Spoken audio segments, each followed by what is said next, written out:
up, everybody? Mitchell Chirac with the Liquid Culture here with you. Thanks for being here. Got a new episode coming at you from the new studio. If you've seen my first video that I posted from the new studio last week, I believe it was last week, you'll know that I've moved spots and I'm in a new place now, a little bit more permanent place for me to film these videos for you guys. But in that video, had just moved in, just got the desk built, and everything was a little bit in flux, but now got some things going, got shelves up, got some decorations up on the wall. Things are feeling cozy in here. Feeling really cozy, feeling really nice, and happy to have someplace a little bit more permanent with some better sound, some better lighting, that I can bring you guys some good quality videos from. So, also excited about today's content.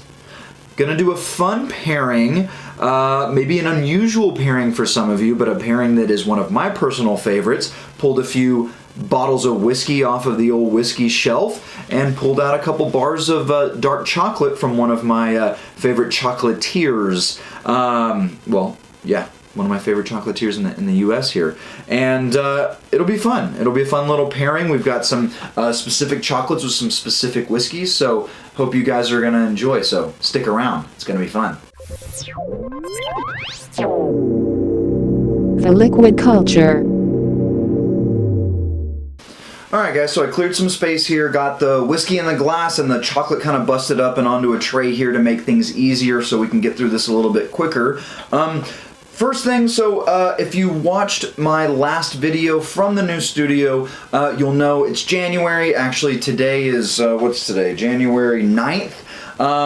And I usually like to do a little kind of January cleanse out all that holiday eating and drinking and exuberance that, kind of takes place during that time of year. But this weekend we have a little baby shower. My wife is about 8 months pregnant, and we've got a little baby shower this weekend. Got some friends and family coming into town, so I will be imbibing this weekend, so I figured what the hell, let's do a cool video that I've actually been wanting to do for some time now. So decided to pop a little bit of whiskey open and do the chocolate vid. So next thing I want to mention is the chocolate that we're working with today is all from Mast Bros chocolate out of Brooklyn, New York. So Mast Bros, if you, I don't, whether you've had their chocolate or not, don't know if you like it or dislike it. They are personally one of my favorite chocolatiers.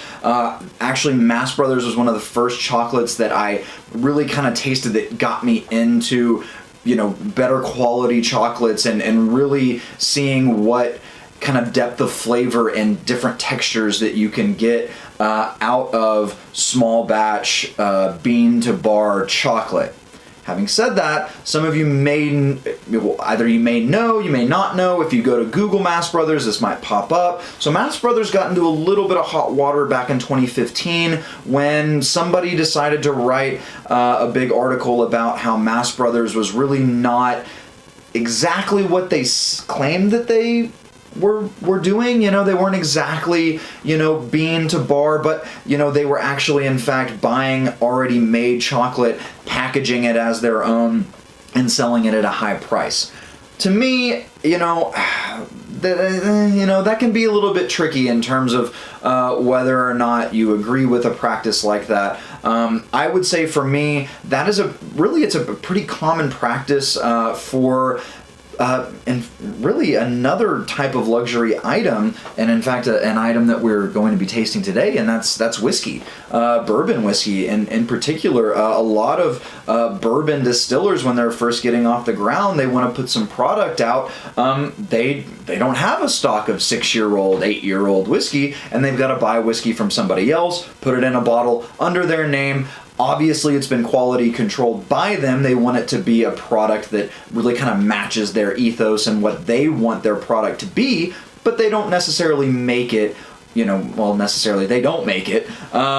It's just something for them to get their feet wet, get off the ground, and to start getting people acclimated to their brand and their name. So all that being said, I really still very much enjoy Mast Bros. They did recently close their Brooklyn outpost, which I've actually visited and seen kind of how they make the chocolate and all that good stuff. But they plan on increasing production, so we'll see how things go. But anyways, Mast Brothers, they are a chocolatier that will do any number of chocolates, from single origin chocolates, milk chocolates using various different cow, sheep, goat milk. It's really cool stuff. Dark chocolates with or without, you know, additives and things of that nature. So I've picked a couple of Mast Brothers chocolates today that do have some things going on with them, some additives in them that's not just standard dark chocolate, that I think will match well with the whiskeys that I've chosen. So the way I did this was go chocolate first and then figure out the whiskey to go with it. So the first chocolate we're doing is Mast Brothers Vanilla and Salt Dark Chocolate. I love the label work. You know, you guys know I'm a sucker for a good label, whether it's a bottle of beer, a bottle of wine, a bar of chocolate. I am into cool label work, and Mast Brothers has been bringing it since day one. So vanilla and sea salt chocolate. So dark chocolate, little vanilla. Let's see, what's the percentage on this one? 60%. 60%, which isn't, you know, super high, but it's a good, you know, chocolate percentage for a dark chocolate bar, vanilla and some sea salt. So definitely has more of a milk chocolate texture and flavor. Definitely on the creamier side. It doesn't have that high acid that you normally get with a higher percentage dark chocolate. Definitely still in that creamy area. Vanilla, very subtle. And then the sea salt is really just kind of flaked on there, so it's not necessarily every chomp you're getting saltiness, but then you hit one of those salt crystals, sea salt crystals, and then it definitely pops. So the whiskey that I chose to pair with this is Eagle Rare 10-year-old Kentucky Straight Bourbon. So the reason I chose Eagle Rare, if you guys are unfamiliar with Eagle Rare, it comes from the Buffalo Trace Distillery in Kentucky.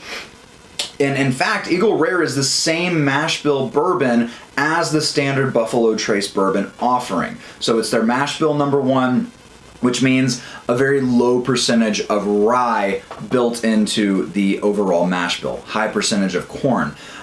Plan on doing a full-scale bourbon episode because bourbon is one of the most complex and most highly sought after and enjoyed spirits in the world. And because of that, it definitely deserves its own video. But just briefly, rules: 51% corn to be considered a bourbon. Things like wheat, barley, and rye are mixed in with that corn in the mash bill in order to, you know, change the flavor profile. This one, very high percentage of corn, and it's got that nice new, that new American oak, new charred American oak, white oak, barrel that it's aged in for 10 years. So definitely imparting some oak characteristic, which vanilla, vanilla is a big flavor profile that you get from oak aging. The Eagle Rare, you know, because it's older, you know, standard Buffalo Trace is a blend of 8 to 10-year-old barrels. Buffalo Trace is all hand-selected, you know, individually selected 10-year-old barrels. So a little bit more mellow, but you definitely get that hardcore vanilla note on the nose. Reason I chose it.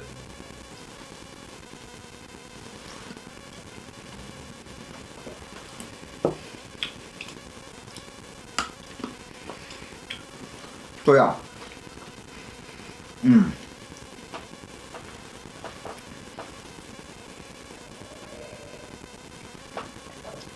Oh wow.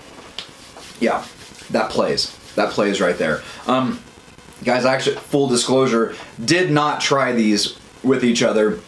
I literally filmed the intro to this video, shut the camera off, and opened each of these bars of chocolate for the first time and put them on the plate. So far, we're 1 for 1 on the pairing. The vanilla, the light, like very undercurrent of vanilla that's in the chocolate bar, it really plays incredibly well with this vanilla character that's in this 10-year-old bourbon.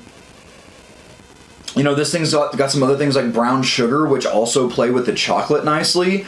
And this kind of nice savoriness to it as well that the salt is really kind of playing with also. So vanilla, savory, brown sugar with this vanilla and sea salt chocolate.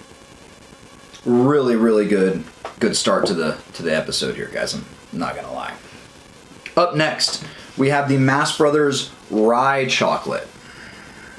Another 60% chocolate bill here. This one's got some brown sugar and caraway seeds. So, you know, caraway seeds are very common, like in rye bread. You see that a lot. So this, you know, people when they eat rye bread, they associate that caraway flavor with rye bread. So I'm really curious to see how this turns out. I mean, rye is typically a spicy. If you're thinking about malts, you know, back to my brewing days when you would use things like rye in a mash bill. You know, you go grab a handful and you crunch it up a little bit, and then translating into the mash bill with rye whiskeys, very spicy, grassy, floral characteristics come from rye. So I have had this chocolate before. Not from this bar. I've had another bar of this chocolate before. So the rye character is subtle. It's more that kind of perceived rye thing because of the caraway seeds that are in here. It's like if you think about eating a Reuben, that rye bread that's on there, you know, really, oh man, now I'm thinking Brooklyn, I'm thinking New York City, I'm thinking Cat's Deli, fat stack of pastrami on some rye bread with some mustard, Dr. Brown's cherry cola. Oh man, nothing better. Yeah, so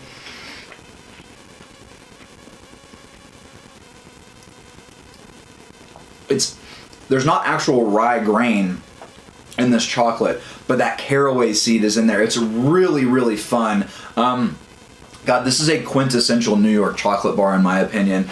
It is chocolate that's made in New York, in Brooklyn. But you have this caraway thing that is so tied to New York City, the Jewish delis there, the pastrami, the corned beef, the matzo ball soup, the rye bread, and that caraway seed is really, really nice, and it's in there. It's not faint. You get hit with that caraway seed. I have decided to pair that with a 6-year Willett Family Estate straight rye whiskey. Now, I'm not too sure the exact mash bill on this, but from tasting it, I'm assuming it's very high rye mash bill. I don't know if it's 100%. It could be very much 100%. It's also a high proof. It's a higher proof by a good bit from the Eagle Rare. So definitely a bigger bourbon in your, well, not bourbon, definitely a bigger whiskey in your mouth. So with rye whiskey, it's still made in Kentucky, but it's at least that 51% corn we had to have for bourbon, it's 51% rye. So I tend to gravitate towards rye. I love the spicy thing that happens with a rye whiskey, especially if you can balance that spice with the overall body and alcohol and get something that's really nice and subtle and mellow and balanced. This one I know, this is a big boy. This is a big dog.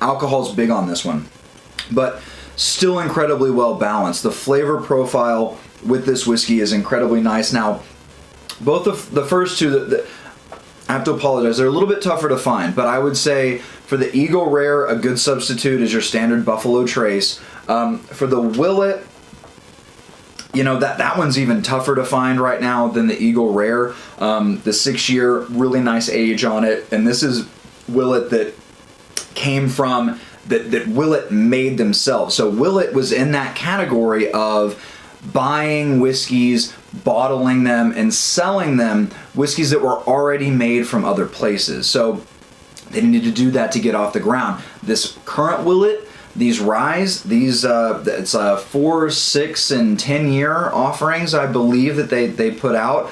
Very difficult to find, but I wanted to do it because I wanted to show high alcohol, rye heavy mash bill to pair with the rye chocolate.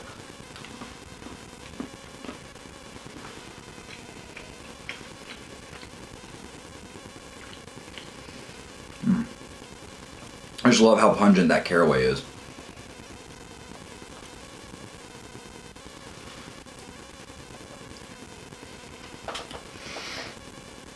Yeah.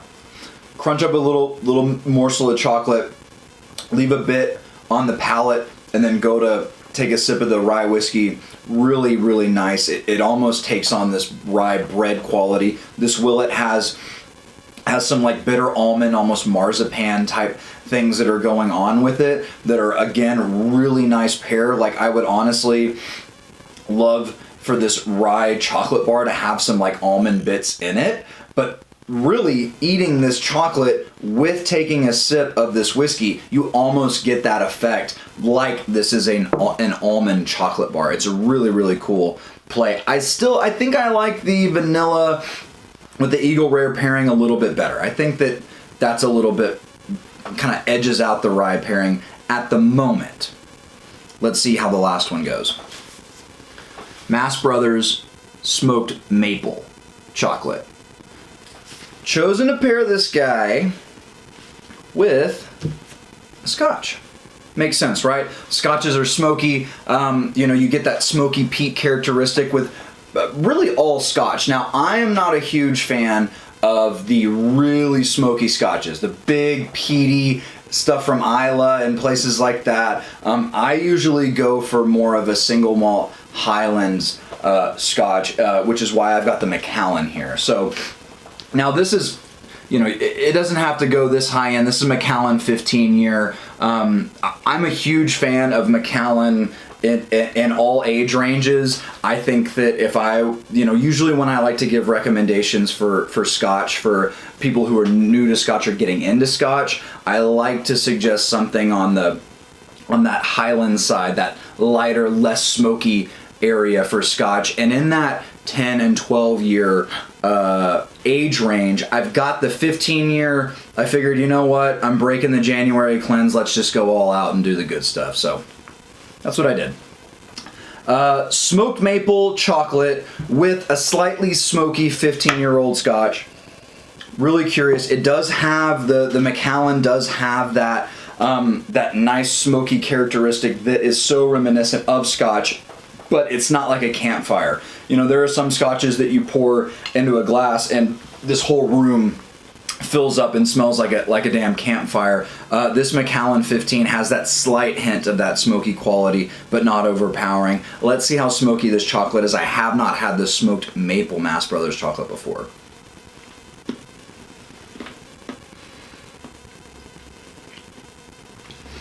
It's smoky. This one's also 60%. It's smoky. I wonder how they get the smoke.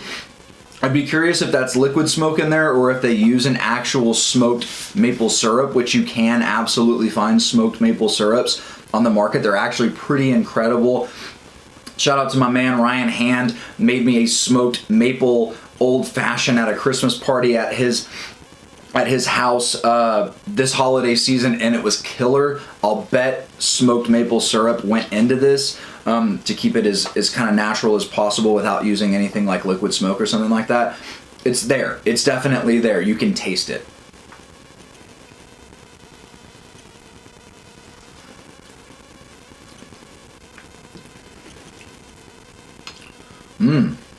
Whoa.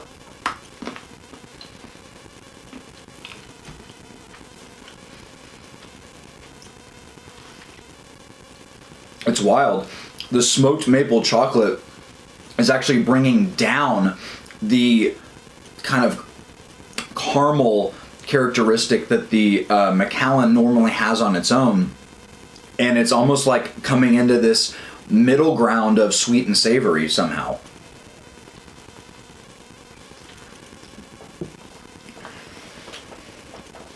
I like that. I like that play there. That's interesting. Whereas the first two, okay, so let's go back and recap. So first pairing, we went vanilla chocolate with the vanilla characteristic that's really big with a nice bourbon. The Willet went with the rye on rye, caraway seeds in the chocolate to emulate this kind of nostalgic kind of brain synapses that happens when you're eating a caraway seed. You think of rye bread. That was in the chocolate. Pair it with that kind of spicy, big, pungent rye whiskey from Willet, and they played well with each other, creating this almost bready, like it emulated this almond chocolate bar savory kind of thing. This one, the smoked maple chocolate with this slightly smoky scotch, it's almost bringing down the sweetness of the scotch and bringing up the sweet, or bringing down the sweetness of the scotch and bringing up the savoriness of the chocolate, and it's meeting in this really harmonious center that's really quite interesting. Wow, really complex.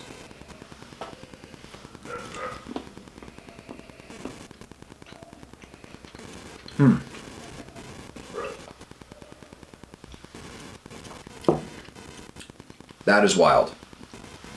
That is really wild. I would have to put still the whiskey, the bourbon, and the chocolate up front.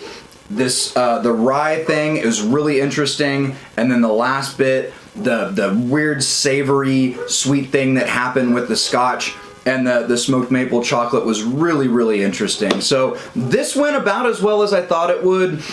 Really appreciate you guys being here. Please try to do some of these pairings on your own at home. Let me know how they turned out. And for the Liquid Culture, I'm Mitchell Chirac. We'll catch you guys next time. Bye-bye.